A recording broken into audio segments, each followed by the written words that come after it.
ಓಂ ಶಾಂತಿ. ಇಂದಿನ ದಿನಾಂಕ 31/8/2024. ಪ್ರಾರ್ಥ ಮುರುಳಿ. ಬಾಪ್ತಾದ ಮಧುಬನ. ಮಧುರ ಮಕ್ಕಳೇ, ನೆನಪಿನ ಜೊತೆಗೆ ವಿದ್ಯೆಯ ಮೇಲೂ ಪೂರ್ಣ ಗಮನ ಕೊಡಬೇಕಾಗಿದೆ. ನೆನಪಿನಿಂದ ಪಾವನರಾಗುತ್ತೀರಿ ಮತ್ತು ವಿದ್ಯೆಯಿಂದ ವಿಶ್ವದ ಮಾಲೀಕರಾಗುತ್ತೀರಿ. ಪ್ರಶ್ನೆ: ಸ್ಕಾಲರ್ಶಿಪ್ ತೆಗೆದುಕೊಳ್ಳಲು ಯಾವ ಪುರುಷಾರ್ಥವು ಅವಶ್ಯವಾಗಿ ಬೇಕು? ಉತ್ತರ: ಸ್ಕಾಲರ್ಶಿಪ್ ತೆಗೆದುಕೊಳ್ಳಬೇಕೆಂದರೆ ಎಲ್ಲದರಿಂದ ಮಮತ್ವವನ್ನು ತೆಗೆಯಿರಿ. ಹಣ, ಮನೆ, ಮಕ್ಕಳು ಏನೂ ನೆನಪಿಗೆ ಬರಬಾರದು. ಶಿವತಂದೆಯ ನೆನಪಿರಲಿ. ಪೂರ್ಣ ಸ್ವಾಹ ಆಗಲೇ ಶ್ರೇಷ್ಠ ಪದವಿಯು ಪ್ರಾಪ್ತಿಯಾಗುವುದು. ಬುದ್ಧಿಯಲ್ಲಿ ಈ ನಶೆ ಇರಲಿ. ನಾವು ಎಷ್ಟು ದೊಡ್ಡ ಪರೀಕ್ಷೆಯನ್ನು ತೇರ್ಗಡೆ ಮಾಡುತ್ತೇವೆ. ನಮ್ಮದು ಎಷ್ಟು ದೊಡ್ಡ ವಿದ್ಯೆಯಾಗಿದೆ ಮತ್ತು ಓದಿಸುವವರು ಸ್ವಯಂ ದುಃಖಹರ್ತ ಸುಖಕರ್ತ ತಂದೆಯಾಗಿದ್ದಾರೆ. ಆ ಪ್ರಿಯಾತಿಪ್ರಿಯ ತಂದೆಯೇ ನಮಗೆ ಓದಿಸುತ್ತಿದ್ದಾರೆ. ಓಂ ಶಾಂತಿ. ಆತ್ಮಿಕ ತಂದೆಯು ಆತ್ಮಿಕ ಮಕ್ಕಳಿಗೆ ತಿಳಿಸುತ್ತಾರೆ, ಓದಿಸುತ್ತಾರೆ. ಅಂದ ಮೇಲೆ ಮಕ್ಕಳಿಗೆ ಎಷ್ಟು ನಶೆ ಇರಬೇಕು? ಆತ್ಮವೇ ಓದುತ್ತದೆ ಎಲ್ಲವೇ. ಆತ್ಮವು ಸಂಸ್ಕಾರವನ್ನು ತೆಗೆದುಕೊಂಡು ಹೋಗುತ್ತದೆ.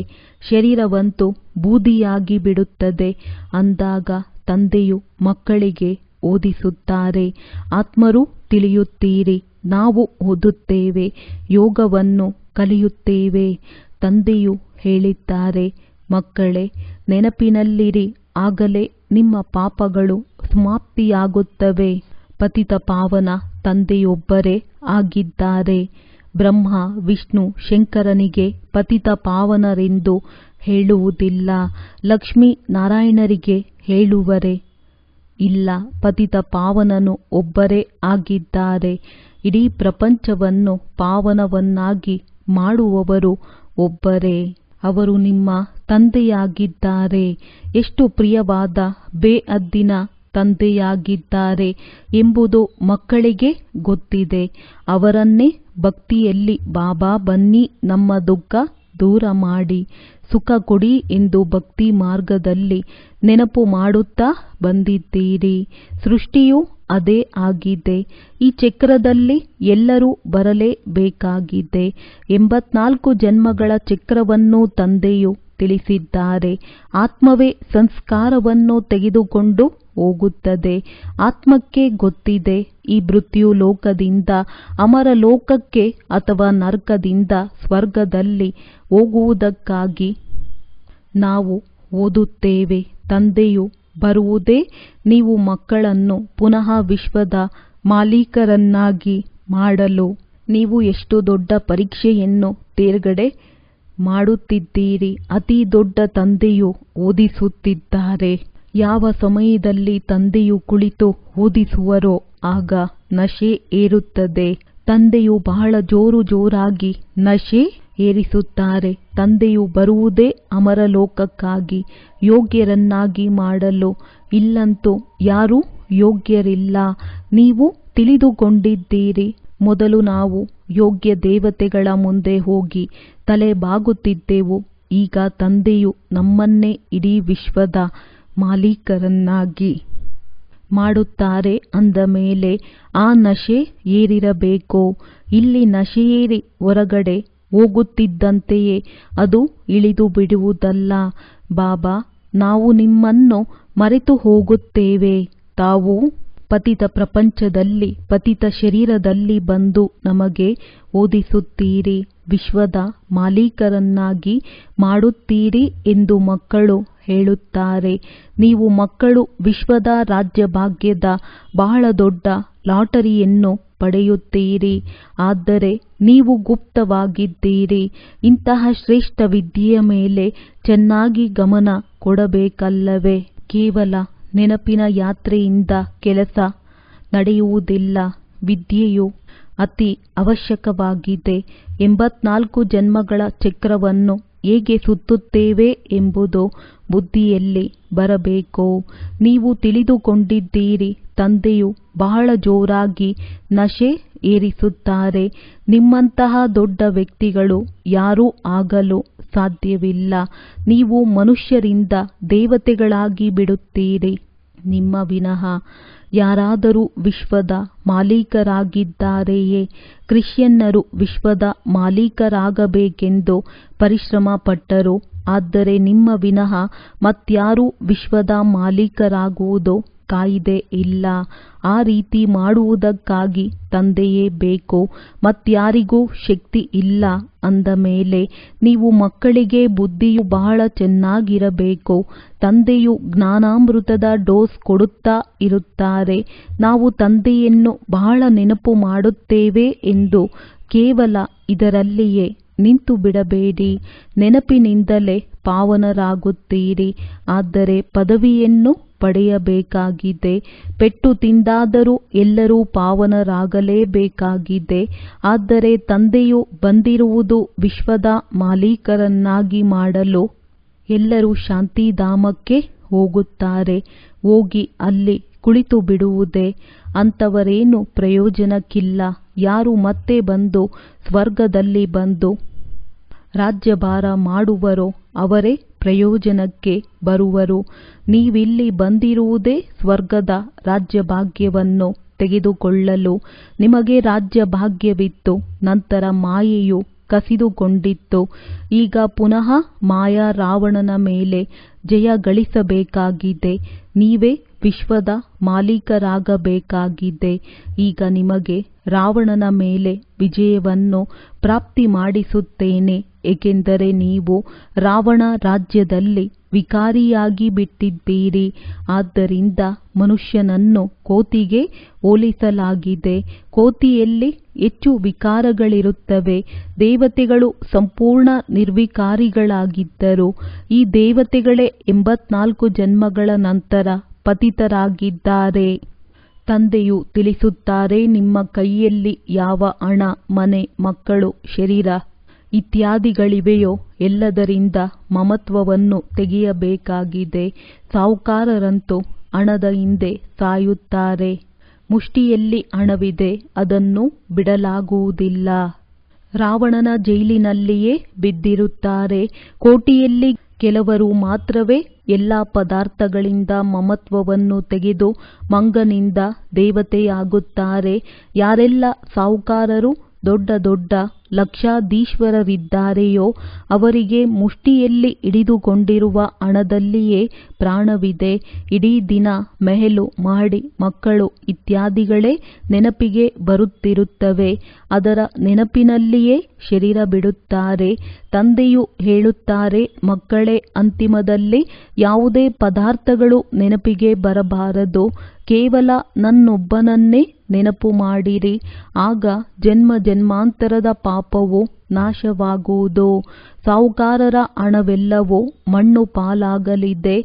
ಏಕೆಂದರೆ ಪಾಪದ ಹಣವಲ್ಲವೇ ಇದು ಕೆಲಸಕ್ಕೆ ಬರುವುದಿಲ್ಲ. ತಂದೆಯು ಹೇಳುತ್ತಾರೆ, ಮಕ್ಕಳೇ, ನಾನು ಬಡವರ ಬಂಧು. ಬಡವರನ್ನು ಸಾಹುಕಾರರನ್ನಾಗಿ, ಸಾಹುಕಾರರನ್ನು ಬಡವರನ್ನಾಗಿ ಮಾಡುತ್ತೇನೆ. ಈ ಪ್ರಪಂಚವನ್ನು ಬದಲಾಯಿಸಬೇಕಲ್ಲವೇ? ನಮಗೆ ಇಷ್ಟು ಹಣವಿದೆ, ಇಷ್ಟು ವಾಹನಗಳಿವೆ, ವಿಮಾನಗಳಿವೆ, ಮೆಹಲುಗಳಿವೆ ಎಂದು ಎಷ್ಟು ಹಣದ ನಶೆ ಇರುತ್ತದೆ. ಅಂಥವರು ನಾವು ತಂದೆಯನ್ನು ನೆನಪು ಮಾಡಬೇಕೆಂದು ಎಷ್ಟೇ ತಲೆ ಕೆಡಿಸಿಕೊಂಡರೂ ನೆನಪು ನಿಲ್ಲುವುದಿಲ್ಲ. ಕೋಟಿಯಲ್ಲಿ ಕೆಲವರೇ ಬರುತ್ತಾರೆ. ಎಲ್ಲರೂ ಬರುವುದು ನಿಯಮವಿಲ್ಲ. ಉಳಿದವರಂತೂ ಹಣವನ್ನೇ ನೆನಪು ಮಾಡುತ್ತಾ ಇರುತ್ತಾರೆ. ಆದ್ದರಿಂದ ತಂದೆಯು ಹೇಳುತ್ತಾರೆ, ದೇಹ ಸಹಿತವಾಗಿ ಏನೆಲ್ಲವನ್ನು ನೋಡುತ್ತೀರೋ ಅದೆಲ್ಲವನ್ನು ಮರೆತುಬಿಡಿ. ಇದರಲ್ಲಿಯೇ ಸಿಲುಕಿಕೊಂಡರೆ ಶ್ರೇಷ್ಠ ಪದವಿಯನ್ನು ಪಡೆಯಲು ಸಾಧ್ಯವಿಲ್ಲ. ತಂದೆಯು ಪುರುಷಾರ್ಥವನ್ನಂತೂ ಮಾಡಿಸುತ್ತಾರೆ. ನೀವಿಲ್ಲಿ ನರನಿಂದ ನಾರಾಯಣನಾಗಲು ಬಂದಿದ್ದೀರಿ. ಅಂದ ಮೇಲೆ ಇದರಲ್ಲಿ ಯೋಗವೂ ಬೇಕಾಗಿದೆ. ಶಿವತಂದೆಯ ವಿನಃ ಯಾವುದೇ ವಸ್ತು, ಹಣ, ಮಕ್ಕಳು ಇತ್ಯಾದಿ ಏನು ನೆನಪಿಗೆ ಬರಬಾರದು. ಆಗಲೇ ನೀವು ಶ್ರೇಷ್ಠ ಸ್ಕಾಲರ್ಶಿಪ್ ಅನ್ನು ತೆಗೆದುಕೊಳ್ಳುವಿರಿ, ಶ್ರೇಷ್ಠ ಬಹುಮಾನವನ್ನು ಪಡೆಯುವಿರಿ. ಅವರು ವಿಶ್ವದಲ್ಲಿ ಶಾಂತಿಯ ಸಲಹೆ ನೀಡುತ್ತಾರೆಂದರೆ ಕೆಲವೊಂದು ಮೆಡಲ್ ಸಿಕ್ಕಿಬಿಡುತ್ತದೆ, ಅದರಲ್ಲಿಯೇ ಖುಷಿ ಪಡುತ್ತಾರೆ. ಈಗ ನಿಮಗೆ ಯಾವ ಬಹುಮಾನ ಸಿಗುತ್ತದೆ? ನೀವು ವಿಶ್ವದ ಮಾಲೀಕರಾಗುತ್ತೀರಿ. ನಾವು 5-6 ಗಂಟೆಗಳ ಕಾಲ ನೆನಪಿನಲ್ಲಿರುತ್ತೇವೆ ಅಂದ ಮೇಲೆ ಲಕ್ಷ್ಮೀ ನಾರಾಯಣರಾಗಿ ಬಿಡುತ್ತೇವೆ ಎಂದಲ್ಲ. ಶ್ರಮ ಪಡಬೇಕಾಗಿದೆ. ಒಬ್ಬ ಶಿವತಂದೆಯ ನೆನಪೇ ಇರಲಿ, ಮತ್ತೇನು ಅಂತಿಮದಲ್ಲಿ ನೆನಪಿಗೆ ಬರಬಾರದು. ನೀವು ಬಹಳ ಬಹಳ ದೊಡ್ಡ ದೇವತೆಗಳಾಗುತ್ತಿದ್ದೀರಿ. ತಂದೆಯು ತಿಳಿಸುತ್ತಾರೆ, ನೀವೇ ಪೂಜ್ಯರಾಗಿದ್ದೀರಿ. ನಂತರ ಮಾಯೆಯು ನಿಮ್ಮನ್ನು ಪೂಜಾರಿ ಪತಿತರನ್ನಾಗಿ ಮಾಡಿಬಿಟ್ಟಿದೆ. ನೀವು ಬ್ರಹ್ಮನನ್ನು ದೇವತೆಯೆನ್ನುತ್ತೀರೋ ಅಥವಾ ಭಗವಂತನೆನ್ನುತ್ತೀರೋ ಎಂದು ಮನುಷ್ಯರು ಕೇಳುತ್ತಾರೆ. ಆಗ ಹೇಳಿ, ಬ್ರಹ್ಮನೇ ಭಗವಂತನೆಂದು ನಾವು ಹೇಳುವುದಿಲ್ಲ. ನೀವು ಬಂದು ತಿಳಿದುಕೊಳ್ಳಿರಿ. ನಿಮ್ಮ ಬಳಿ ಒಳ್ಳೊಳ್ಳೆಯ ಚಿತ್ರಗಳಿವೆ. ತ್ರಿಮೂರ್ತಿ, ಗೋಲ ಮತ್ತು ವೃಕ್ಷದ ಚಿತ್ರವು ಎಲ್ಲದಕ್ಕಿಂತ ನಂಬರ್ 1 ಆಗಿದೆ. ಆರಂಭದ ಚಿತ್ರಗಳು ಇವೆರಡೇ ಆಗಿದೆ. ಇವೇ ನಿಮಗೆ ಬಹಳ ಕೆಲಸಕ್ಕೆ ಬರುವವು. ಲಕ್ಷ್ಮೀನಾರಾಯಣರ ಚಿತ್ರವನ್ನು ನೀವು ವಿದೇಶಕ್ಕೆ ತೆಗೆದುಕೊಂಡು ಹೋಗಿ, ಅದರಿಂದ ಅವರಿಗೆ ಏನೂ ಅರ್ಥವಾಗುವುದಿಲ್ಲ. ಎಲ್ಲದಕ್ಕಿಂತ ಮುಖ್ಯವಾದುದು ತ್ರಿಮೂರ್ತಿ, ಗೋಲ ಮತ್ತು ವೃಕ್ಷದ ಚಿತ್ರವಾಗಿದೆ. ಇದರಲ್ಲಿ ತೋರಿಸಲಾಗಿದೆ ಯಾರ್ಯಾರು ಯಾವಾಗ ಬರುತ್ತಾರೆ, ಆದಿ ಸನಾತನ ದೇವಿ ದೇವತಾ ಧರ್ಮವು ಯಾವಾಗ ಸಮಾಪ್ತಿಯಾಗುತ್ತದೆ, ನಂತರ ಒಂದು ಧರ್ಮದ ಸ್ಥಾಪನೆಯನ್ನು ಯಾರು ಮಾಡುತ್ತಾರೆ, ಮತ್ತೆಲ್ಲ ಧರ್ಮಗಳು ಸಮಾಪ್ತಿಯಾಗುತ್ತವೆ. ಎಲ್ಲರಿಗಿಂತ ಮೇಲೆ ಶಿವತಂದೆ ಇದ್ದಾರೆ. ನಂತರ ಬ್ರಹ್ಮ ಸೋ ವಿಷ್ಣು, ವಿಷ್ಣು ಸೋ ಬ್ರಹ್ಮ. ಇದು ತಿಳುವಳಿಕೆಯಾಗಿದೆ. ಇದಕ್ಕಾಗಿಯೇ ಚಿತ್ರಗಳನ್ನು ಮಾಡಲಾಗಿದೆ. ಬಾಕಿ ಸೂಕ್ಷ್ಮವತನವು ಕೇವಲ ಸಾಕ್ಷಾತ್ಕಾರಕ್ಕಾಗಿ ಮಾತ್ರ ಇದೆ. ತಂದೆಯು ರಚಯಿತನಾಗಿದ್ದಾರೆ. ಮೊದಲು ಸೂಕ್ಷ್ಮವತನ, ನಂತರ ಸ್ಥೂಲವತನದ ರಚಯಿತನಾಗಿದ್ದಾರೆ. ಬ್ರಹ್ಮನು ದೇವತೆಯಲ್ಲ, ವಿಷ್ಣು ದೇವತಾ ಆಗಿದ್ದಾರೆ. ನಿಮಗೆ ತಿಳಿಸುವುದಕ್ಕಾಗಿ ಮಾತ್ರ ಸಾಕ್ಷಾತ್ಕಾರವಾಗುತ್ತದೆ. ಪ್ರಜಾಪಿತ ಬ್ರಹ್ಮನು ಇಲ್ಲಿಯೇ ಇದ್ದಾರಲ್ಲವೇ? ಬ್ರಹ್ಮನ ಜೊತೆ ಬ್ರಾಹ್ಮಣರು, ಇವರೇ ದೇವತೆಗಳಾಗುವರು. ದೇವತೆಗಳು ಶೃಂಗರಿಸಲ್ಪಟ್ಟಿರುತ್ತಾರೆ. ಇವರಿಗೆ ಫರಿಷ್ಠೆಗಳೆಂದು ಹೇಳಲಾಗುತ್ತದೆ. ಫರಿಷ್ಠೆಗಳಾದ ನಂತರ ದೇವತಾ ಪದವಿಯನ್ನು ಪಡೆಯುತ್ತಾರೆ. ಗರ್ಭ ಮೆಹಲಿನಲ್ಲಿ ಜನ್ಮ ತೆಗೆದುಕೊಳ್ಳುತ್ತಾರೆ. ಪ್ರಪಂಚವು ಬದಲಾಗುತ್ತಾ ಇರುತ್ತದೆ. ಮುಂದೆ ಹೋದಂತೆ ನೀವು ಎಲ್ಲವನ್ನು ನೋಡುತ್ತಾ ಇರುತ್ತೀರಿ. ಬಹಳ ಶಕ್ತಿಶಾಲಿಗಳಾಗಿ ಬಿಡುತ್ತೀರಿ. ಇನ್ನು ಸ್ವಲ್ಪವೇ ಸಮಯವಿದೆ. ನೀವು ನರನಿಂದ ನಾರಾಯಣನಾಗುವುದಕ್ಕಾಗಿ ಬಂದಿದ್ದೀರಿ. ಅನುತ್ತೀರ್ಣರಾದರೆ ಪ್ರಜೆಗಳಾಗುತ್ತೀರಿ. ಸನ್ಯಾಸಿಗಳು ಈ ಮಾತುಗಳನ್ನು ತಿಳಿಸಲು ಸಾಧ್ಯವಿಲ್ಲ. ರಾಮನಿಗಂತೂ ಗೌರವವನ್ನೇ ಕಳೆದು ಬಿಟ್ಟಿದ್ದಾರೆ.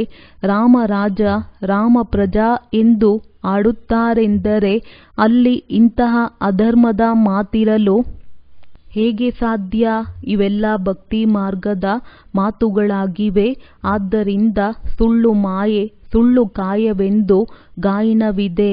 5 ವಿಕಾರಗಳಿಗೆ ಮಾಯೆ ಎಂದು ಹೇಳಲಾಗುತ್ತದೆಯೇ ಹೊರತು ಹಣಕ್ಕಲ್ಲ. ಹಣಕ್ಕೆ ಸಂಪತ್ತೆಂದು ಹೇಳಲಾಗುತ್ತದೆ. ಮಾಯೆಯೆಂದು ಯಾವುದಕ್ಕೆ ಹೇಳಲಾಗುತ್ತದೆ ಎಂಬುದೇ ಮನುಷ್ಯರಿಗೆ ಗೊತ್ತಿಲ್ಲ. ಇದನ್ನು ತಂದೆಯು ಮಧುರಾತಿ ಮಧುರ ಮಕ್ಕಳಿಗೆ ತಿಳಿಸುತ್ತಾರೆ. ತಂದೆಯು ಹೇಳುತ್ತಾರೆ, ನಾನು ಪರಮ ಆತ್ಮ, ನಿಮ್ಮನ್ನು ನನಗಿಂತಲೂ ಶ್ರೇಷ್ಠ ವಿಶ್ವದ ಮಾಲೀಕರನ್ನಾಗಿ ಮಾಡುತ್ತೇನೆ. ನೀವು ಓದುತ್ತಿದ್ದೀರಿ. ಎಷ್ಟು ಶ್ರೇಷ್ಠ ವಿದ್ಯೆಯಾಗಿದೆ. ಮನುಷ್ಯರನ್ನು ದೇವತೆಗಳನ್ನಾಗಿ ಮಾಡಿದರೆಂದು ಹೇಳುತ್ತಾರೆ. ದೇವತೆಗಳು ಸತ್ಯಯುಗದಲ್ಲಿಯೂ ಮನುಷ್ಯರು ಕಲಿಯುಗದಲ್ಲಿಯೂ ಇರುತ್ತಾರೆ. ನೀವೀಗ ಸಂಗಮದಲ್ಲಿ ಕುಳಿತು ಮನುಷ್ಯರಿಂದ ದೇವತೆಗಳಾಗುತ್ತಿದ್ದೀರಿ. ತಂದೆಯು ಎಷ್ಟು ಸಹಜವಾಗಿ ತಿಳಿಸುತ್ತಾರೆ, ಪವಿತ್ರರು ಅವಶ್ಯವಾಗಿ ಆಗಬೇಕಾಗಿದೆ ಮತ್ತು ಪ್ರಜೆಗಳನ್ನು ಮಾಡಿಕೊಳ್ಳಬೇಕಾಗಿದೆ. ಸತ್ಯಯುಗದಲ್ಲಿ ಎಷ್ಟು ಮಂದಿ ಇದ್ದರು, ಕಲ್ಪಕಲ್ಪವೂ ಅಷ್ಟೇ ಪ್ರಜೆಗಳನ್ನು ತಯಾರು ಮಾಡುತ್ತೀರಿ. ಸತ್ಯಯುಗವಿತ್ತು, ಈಗ ಇಲ್ಲ, ಅದು ಮತ್ತೆ ಬರುವುದು. ಈ ಲಕ್ಷ್ಮೀ ನಾರಾಯಣರು ವಿಶ್ವದ ಮಾಲೀಕರಾಗುವರು. ಚಿತ್ರಗಳಿದೆಯಲ್ಲವೇ? ತಂದೆಯು ತಿಳಿಸುತ್ತಾರೆ, ಈ ಜ್ಞಾನವನ್ನು ನಾನು ಈಗ ನಿಮಗೆ ಕೊಡುತ್ತೇನೆ, ಮತ್ತೆ ಇದು ಪ್ರಾಯಲೋಪವಾಗಿ ಬಿಡುತ್ತದೆ. ನಂತರ ದ್ವಾಪರದಿಂದ ಭಕ್ತಿ ಆರಂಭವಾಗುತ್ತದೆ. ರಾವಣ ರಾಜ್ಯವು ಬಂದು ಬಿಡುತ್ತದೆ. ಈ ಸೃಷ್ಟಿ ಚಕ್ರವು ಹೇಗೆ ಸುತ್ತುತ್ತದೆ ಎಂಬುದನ್ನು ನೀವು ವಿದೇಶದಲ್ಲಿಯೂ ತಿಳಿಸಬಲ್ಲಿರಿ. ಲಕ್ಷ್ಮೀನಾರಾಯಣರ ಚಿತ್ರಗಳೊಂದಿಗೆ ಅನ್ಯ ಧರ್ಮದವರಿಗೆ ಸಂಬಂಧವೇ ಇಲ್ಲ. ಆದ್ದರಿಂದ ತಂದೆಯು ಹೇಳುತ್ತಾರೆ, ಈ ತ್ರಿಮೂರ್ತಿ ಮತ್ತು ವೃಕ್ಷ ಮುಖ್ಯ ಚಿತ್ರಗಳಾಗಿವೆ, ಬಹಳ ಫಸ್ಟ್ ಕ್ಲಾಸ್ ಆಗಿವೆ. ವೃಕ್ಷ ಮತ್ತು ಗೋಲಾದ ಚಿತ್ರದಿಂದ ಯಾವ ಯಾವ ಧರ್ಮಗಳು ಯಾವಾಗ ಬರುವವು, ಕ್ರೈಸ್ಟ್ ಯಾವಾಗ ಬರುವರು ಎಂಬುದನ್ನು ಸ್ಪಷ್ಟವಾಗಿ ತಿಳಿದುಕೊಳ್ಳುವರು. ಅರ್ಧದಲ್ಲಿ ಅವೆಲ್ಲ ಧರ್ಮಗಳು, ಇನ್ನರ್ಧದಲ್ಲಿ ನೀವು ಸೂರ್ಯವಂಶಿ ಚಂದ್ರವಂಶೀಯರಿರುತ್ತೀರಿ. 5000 ವರ್ಷಗಳ ಆಟವಾಗಿದೆ. ಜ್ಞಾನ, ಭಕ್ತಿ ಮತ್ತು ವೈರಾಗ್ಯ. ಜ್ಞಾನವು ದಿನ, ಭಕ್ತಿಯು ರಾತ್ರಿಯಾಗಿದೆ. ನಂತರ ಬೇಹದ್ದಿನ ವೈರಾಗ್ಯವೂ ಬರುತ್ತದೆ. ನಿಮಗೆ ಗೊತ್ತಿದೆ, ಈ ಹಳೆಯ ಪ್ರಪಂಚವು ಸಮಾಪ್ತಿಯಾಗಲಿದೆ. ಆದ್ದರಿಂದ ಇದನ್ನು ಮರೆಯಬೇಕಾಗಿದೆ. ಪತಿತ ಪಾವನ ಯಾರೆಂಬುದನ್ನು ಸಿದ್ಧ ಮಾಡಬೇಕಾಗಿದೆ. ಪತಿತ ಪಾವನ ಸೀತಾರಾಮ ಎಂದು ದಿನರಾತ್ರಿ ಆಡುತ್ತಿರುತ್ತಾರೆ. ಗಾಂಧಿಯೂ ಸಹ ಗೀತೆಯನ್ನು ಓದುತ್ತಿದ್ದರು. ಏ ಪತಿತ ಪಾವನ ಸೀತಾರಾಮ ಎಂದು ಆಡುತ್ತಿದ್ದರು, ಏಕೆಂದರೆ ನೀವೆಲ್ಲರೂ ಸೀತೆಯರು ವಧುಗಳಾಗಿದ್ದೀರಲ್ಲವೇ? ತಂದೆಯು ವರನಾಗಿದ್ದಾರೆ ಮತ್ತೆ ರಘುಪತಿ ರಾಘವ ರಾಜಾರಾಮ ಎಂದು ಹೇಳುತ್ತಾರೆ. ಅವರಂತೂ ತ್ರೇತಾದ ರಾಜನಾಗಿದ್ದಾರೆ. ಎಲ್ಲ ಮಾತುಗಳನ್ನು ಗೊಂದಲಕ್ಕೀಡು ಮಾಡಿದ್ದಾರೆ. ಇದನ್ನು ಕೇಳಿ ಕೇಳಿ ತಾಳ ಹಾಕುತ್ತಾ ಆಡುತ್ತಿರುತ್ತಾರೆ. ನಾವು ಬ್ರಹ್ಮ ಆಡುತ್ತಿದ್ದೆವು. 1 ವರ್ಷ ಖಾದಿ ಬಟ್ಟೆಯನ್ನು ಧರಿಸಿದ್ದೆನು. ತಂದೆಯು ತಿಳಿಸುತ್ತಾರೆ, ಈ ಬ್ರಹ್ಮನೂ ಸಹ ಗಾಂಧೀಜಿಯ ಅನುಯಾಯಿಯಾಗಿದ್ದರು. ಇವರಂತೂ ಎಲ್ಲವನ್ನೂ ಅನುಭವ ಮಾಡಿದ್ದಾರೆ. ಮೊದಲಿನವರೇ ಕೊನೆಗೆ ಬಂದಿದ್ದಾರೆ. ಈಗ ಪುನಃ ಮೊದಲಿಗನಾಗುವರು. ಎಲ್ಲಿ ನೋಡಿದರೂ ಬ್ರಹ್ಮನನ್ನು ಕೂರಿಸಿದ್ದೀರೆಂದು ಕೆಲವರು ಹೇಳುತ್ತಾರೆ. ಆಗ ತಿಳಿಸಬೇಕು, ಅರೆ, ಬ್ರಹ್ಮನು ವೃಕ್ಷದ ಮೇಲೆ ನಿಂತಿದ್ದಾರೆ. ಎಷ್ಟು ಸ್ಪಷ್ಟವಾಗಿದೆ. ಇವರು ಪತಿತ ಪ್ರಪಂಚದ ಅಂತ್ಯದಲ್ಲಿ ನಿಂತಿದ್ದಾರೆ. ಶ್ರೀಕೃಷ್ಣನನ್ನು ಮೇಲೆ ತೋರಿಸಲಾಗಿದೆ. 2 ಬೆಕ್ಕುಗಳು ಹೊಡೆದಾಡಿದಾಗ ಬೆಣ್ಣೆಯನ್ನು ಶ್ರೀಕೃಷ್ಣನು ತಿನ್ನುತ್ತಾನೆ. ಮಾತೆಯರಿಗೆ ಸಾಕ್ಷಾತ್ಕಾರವಾದಾಗ ಕೃಷ್ಣನ ಬಾಯಲ್ಲಿ ಬೆಣ್ಣೆ ಇತ್ತು ಅಥವಾ ಚಂದ್ರನಿದ್ದನೆಂದು ತಿಳಿಯುತ್ತಾರೆ. ವಾಸ್ತವದಲ್ಲಿ ಇದು ವಿಶ್ವದ ರಾಜ್ಯಭಾಗ್ಯವನ್ನು ಬಾಯಲ್ಲಿ ತೋರಿಸಲಾಗಿದೆ. 2 ಬೆಕ್ಕುಗಳು ಪರಸ್ಪರ ಹೊಡೆದಾಡಿ ಬೆಣ್ಣೆಯು ತಾವು ದೇವತೆಗಳಿಗೆ ಸಿಕ್ಕಿಬಿಡುತ್ತದೆ. ಇದು ವಿಶ್ವದ ರಾಜ್ಯರೂಪಿ ಬೆಣ್ಣೆಯಾಗಿದೆ. ಬಾಂಬುಗಳನ್ನು ತಯಾರಿಸುವವರೂ ಸಹ ಬಹಳ ಅಭಿವೃದ್ಧಿ ಮಾಡುತ್ತಿದ್ದಾರೆ. ಇಂತಹ ವಸ್ತುಗಳನ್ನು ತಯಾರು ಮಾಡುತ್ತಿದ್ದಾರೆ. ಆದ್ದರಿಂದ ಕ್ಷಣಗಳಲ್ಲಿಯೇ ಮನುಷ್ಯರು ಶರೀರ ಬಿಡಬೇಕು.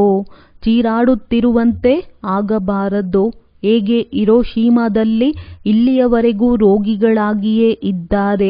ಆದ್ದರಿಂದ ತಂದೆಯೂ ತಿಳಿಸುತ್ತಾರೆ, ಮಧುರಾತಿ ಮಧುರ ಮಕ್ಕಳೇ, ಅರ್ಧಕಲ್ಪ ನೀವು ಸುಖಿಯಾಗಿರುತ್ತೀರಿ. ಯಾವುದೇ ಪ್ರಕಾರದ ಯುದ್ಧ ಇತ್ಯಾದಿಗಳ ಹೆಸರಿರುವುದಿಲ್ಲ. ಇವೆಲ್ಲವೂ ನಂತರದಲ್ಲಿ ಆರಂಭವಾಗಿದೆ. ಇವೆಲ್ಲವೂ ಇರಲೂ ಇಲ್ಲ, ಮುಂದೆ ಇರುವುದೂ ಇಲ್ಲ. ಚಕ್ರವು ಪುನರಾವರ್ತನೆಯಾಗುತ್ತದೆ ಅಲ್ಲವೇ? ತಂದೆಯು ಎಲ್ಲವನ್ನೂ ಚೆನ್ನಾಗಿ ತಿಳಿಸುತ್ತಾರೆ. ಇದನ್ನು ಮಕ್ಕಳು ಚೆನ್ನಾಗಿ ಧಾರಣೆ ಮಾಡಿಕೊಂಡು ಈಶ್ವರಿಯ ಸೇವೆಯಲ್ಲಿ ತೊಡಗಬೇಕಾಗಿದೆ. ಇದು ಚೀಚಿ ಪ್ರಪಂಚವಾಗಿದೆ. ಇದಕ್ಕೆ ವಿಷಯ ವೈತರಣಿ ನದಿ ಎಂದು ಹೇಳಲಾಗುತ್ತದೆ. ಅಂದಾಗ ತಂದೆಯು ಮಕ್ಕಳಿಗೆ ತಿಳಿಸುವುದೇನೆಂದರೆ, ನಾನು ನಿಮ್ಮನ್ನು ಎಷ್ಟು ಶ್ರೇಷ್ಠರೆಂದು ತಿಳಿಯುತ್ತೇನೆಯೋ ಅಷ್ಟು ನಿಮ್ಮನ್ನು ನೀವು ತಿಳಿದುಕೊಳ್ಳುವುದಿಲ್ಲ. ನೀವು ಮಕ್ಕಳಿಗೆ ಬಹಳ ನಶೆ ಇರಬೇಕು, ಏಕೆಂದರೆ ನೀವು ಶ್ರೇಷ್ಠ ಕುಲದವರಾಗಿದ್ದೀರಿ. ಒಳ್ಳೆಯದು. ಧಾರಣೆಗಾಗಿ ಮುಖ್ಯ ಸಾರ: ತಮ್ಮ ಬುದ್ಧಿಯನ್ನು ಶುದ್ಧ ಮಾಡಿಕೊಳ್ಳಲು ನಿತ್ಯವೂ ಜ್ಞಾನಾಮೃತದ ಡೋಸನ್ನು ಕೊಡಬೇಕು. ನೆನಪಿನ ಜೊತೆಗೆ ವಿದ್ಯೆಯ ಮೇಲೆ ಸಂಪೂರ್ಣ ಗಮನ ಕೊಡಬೇಕಾಗಿದೆ, ಏಕೆಂದರೆ ವಿದ್ಯೆಯಿಂದಲೇ ಶ್ರೇಷ್ಠ ಪದವಿ ಸಿಗುತ್ತದೆ. ನಾವು ಶ್ರೇಷ್ಠಾತಿ ಶ್ರೇಷ್ಠ ಕುಲದವರಾಗಿದ್ದೇವೆ, ಸ್ವಯಂ ಭಗವಂತನೇ ನಮಗೆ ಓದಿಸುತ್ತಾರೆ ಎಂಬ ನಶೆಯಲ್ಲಿರಬೇಕು. ಜ್ಞಾನ ಧಾರಣೆ ಮಾಡಿಕೊಂಡು ಈಶ್ವರಿಯ ಸೇವೆಯಲ್ಲಿ ತೊಡಗಬೇಕಾಗಿದೆ. ವರದಾನ: ಸಂತುಷ್ಟತೆಯ ವಿಶೇಷತೆಯ ಮೂಲಕ ಪ್ರತಿ ಕಠಿಣ ಪೇಪರ್ನಲ್ಲಿಯೂ ಸಹ ಸಫಲರಾಗುವಂತಹ ದೃಢ ಸಂಪನ್ನ ಭವ.